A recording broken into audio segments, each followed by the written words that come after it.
Properly scoping the available resources you have at your disposal is a great place to start when designing a blended course. You'll want to consider the 3 types of resources that you will need to run a successful course: institutional resources, course team personnel and support, and physical and technological infrastructure. First, it is important to evaluate the administrative and institutional resources available. Is your institution ready to run a blended course? Does your institution have a media department, a center for teaching, or an office of digital learning that you can leverage to help you develop your courses and course materials? Will the administration support your efforts?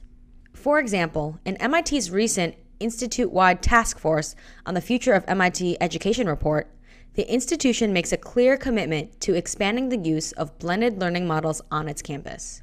MIT has also made substantial financial commitments to designing and creating blended learning spaces, like the Technology-Enabled Active Learning, or TEAL, classrooms.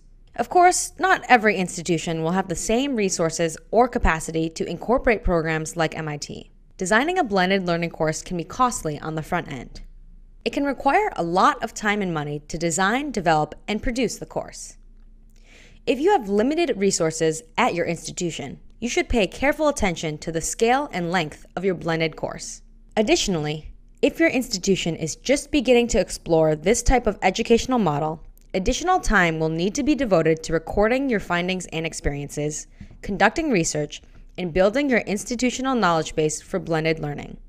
Your ability to run a successful blended course will rely heavily on the capacities and expertise of your course team. You should build a team that has the necessary experience with tasks like video editing, education technology implementation, and in some cases, computer programming, to be able to design and deliver both the online and classroom components of the course. The best course teams will also be able to offer technical support to their students. Ideally, the course team should also plan to spend time after the initial run to improve and iterate on the course design for future runs.